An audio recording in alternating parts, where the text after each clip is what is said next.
પેલા જાણ્યા જોયા વગરના જેણે એવી રાંડુએ કમેન્ટ કરી છે કે 8 વચ્ચે એક બેઠી હતી તો શરમ આવી જોઈએ, આ મારી બેન છે કે જેને મેં હારે મોકલીશ કન્યાદાન દઈ, બરાબર કે એને કોઈ મેં રિહામણે નથી આવવા દીધી. અને 8 વચ્ચે એક લેડીઝ બેઠી હતી ને, બેઠી નહોતી, તમે અહીંયા જોયું ન હોય એટલે તમને ખબર ન હોય. મેં પહેલો પ્રશ્ન મારી બેનને ખીજાઈને કીધો કે તને જરાય શરમ ન આવી મમ્મી પપ્પાની આબરૂનો, આ કે તે મારી તને વિશ્વાસ નહીં. અને હલકી નવે અમુક તો મારા ઘરવાળાને મારા વિડીયો મૂકીને કીધું છે કે આમ જ બંગલા બને. માં ભગવતી ખોડિયાર મને કોઈ ખુશી પૂરી ન કરે છે. મેં મારી જિંદગીમાં કોઈ કાળી કમાણી કરીને કે કોઈ દી 1 રૂપિયા આમ તેમ કરીને મારા ઘરમાં નાખ્યો હોય તો મારી બેન પત્તે રમી છે. તમારા પેટમાં કેટલા કીડા ઉલેલા કે તમે કોઈને ક્યાંય મને ક્યાંય પકડી ન જાય, કુગી ન જાય એટલે ઝાંખેટ વઈ જાય કે બંગલા એમનો ન બને ને મામેરો આમનો ન આવે. તમારો બાપ છે ને એને એના હારા ખાનદાની રહી છે, પૈસા વાળા છે અને જુગાર રમી છે. નથી આ કોઈ કુટણ ખાનું કરી નાખ્યું કે નથી કોઈ બોયફ્રેન્ડ હારે પકડાણી. શરમ વગીના હું થયા છો? અમારા સમાજની છે લુખીની, એને એવું લખ્યું છે કે હું તો 3 પુરુષોની હારે વાત કરતા શરમાવ, આ તો એકલી 8 વચ્ચે પત્તે રમતી હતી. તારો બાપ પત્તે રમતી હતી, ખુલ્લા બાવણા એટલે તારી માં પોલીસ આવી ગઈ હતી. એમાં કઈ કાળા કામ નહોતી કરતી બાવણું બંધ કરી, અને એ રમતી નહોતી. મેં બધું જાણ્યું.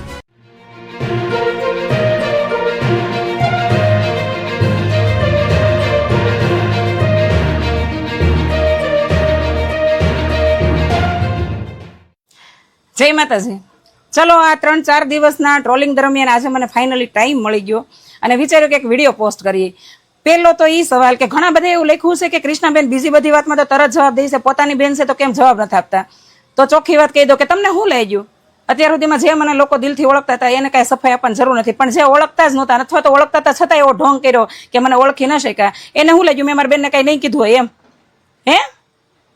પણ આ દુનિયાનો એક નિયમ છે કે જેને કોઈ ન પૂગે કે ને એને એનું પેટ પૂગે. અને આ મારા સંતાનો જેવું મારું બેનનું છે. મા બાપ મૂકીને ગયા ને પછી એને મારી વધારે પડતી લાડકાઈ અને છાગલાઈના લીધે થોડીક મારી બેનને આ ભાન ભૂલાવી.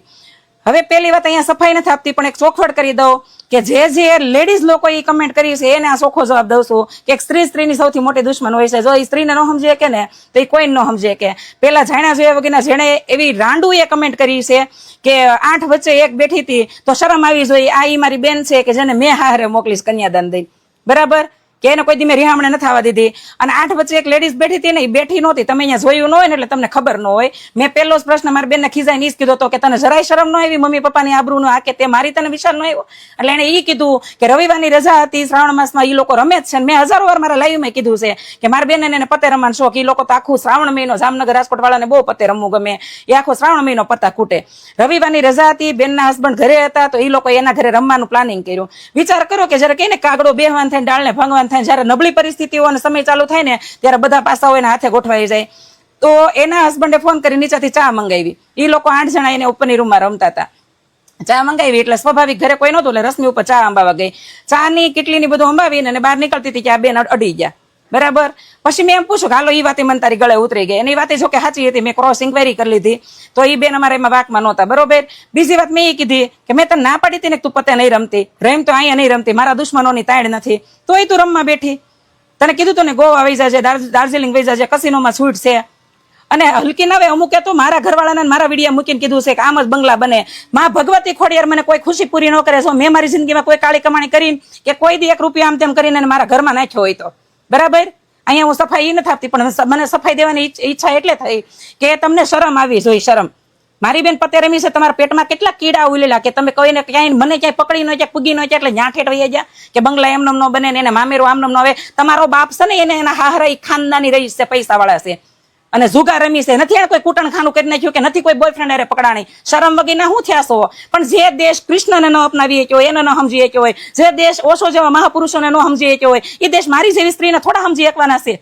તમે તમારી સસ્તી પબ્લિસિટી માટે, સસ્તી ટીઆરપી માટે જેટલી હદે જાવ એટલી હદે જાજો. કૃષ્ણા પટેલમાં આજે બોલવાની તેવડ છે ને કાલે રહે, બરાબર.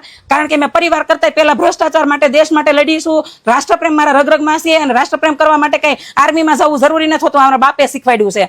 અને બીજી જે આ હલકીના પેટની છે ને એના માટે ખાસ આ વાત છે કે ધ્યાન રાખજો. આ જે સવાલના જવાબ આજ તમે મને કર્યા છે ને કે તમારી ઘરે આટો ન મારી જાય, અને જેટલો વિરોધ આ સોશિયલ મીડિયાએ મારો કર્યો ને એટલો તમે ભ્રષ્ટાચારનો કે આ દેશમાં હાલતા ગુનાહોનો કર્યો હોત ને તો આજે કેટલી હદે સરકાર સુધરી ગઈ હોત.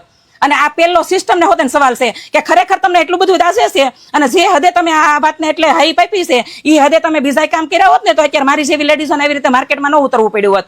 કોઈ નાનો એવો શોખ કે કોઈ નાની એવી ભૂલને તમે આવડી હાઈ પાપો છો ત્યારે ખબર પડે કે તમારી માનસિકતા કઈ લેવલની છે. અને અહીંયા મેં મારી બેનનો હસોડો એટલે હસોડો સપોર્ટ નથી કર્યો. જે મને નજીકથી ઓળખે છે બધાને પૂછી લેવાનું છૂટ છે કે મારી બેનને મેં લપૈણા પછી લાફો મારેલો છે. કયા એવા માણસો છે પોતાનો દીકરો જુવાન થાય પછી આંગળી નથી અડાડતા. મેં ક્યાંય કોઈ દિવસ મારી બેનને કોઈ ગલત સાથમાં કે ગુનામાં ક્યાંય સપોર્ટ નથી કર્યો, એટલું યાદ રાખજો. અને એને કર્યું ને એવડું મોટું પાપ નથી. ત્યાં સુધી મેં મારી બેનને ગમકાવી ને ઘસકાવી છે, એમ કીધું કે હું મરી જાઉં, મારથી ભૂલ થઈ ગઈ છે તો થઈ ગઈ છે, તો હું મારવા દેવું? તમારા સંતાનો આગળ બધા લાચાર હોય, ભાંડડું હોય કે એને માવતર વગરની મોટી કરી છે મેં. કે એને મરવા ન મજબૂર કરી દેવાની હોય. તમારે તમારી હલકટાઈ ચાલુ રાખજો જ. જવા તેના વિચારે છે ને એવું જ પીરસ છે, બરોબર. બાકી જેને સવાલ કર્યો છે કૃષ્ણાબેન બધા ઉપર ભાષણ કરે છે, તો બધા ઉપર ભાષણ ઈ જ લોકો કરીએ કે જે કઈ ન કરતા હોય. ગોચ્યાવ હાલો મારી ભૂલ, બરાબર.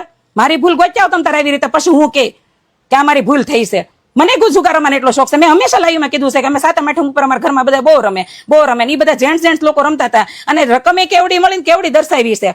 હલકી ના જરીક શરમ આવી જોઈએ કે તમને કેટલી રકમ મળી કેટલી દર્શાવો છો, હું હતું ને હું દર્શાવો છો. આટલી હદે માનસિકતા નબળી છે.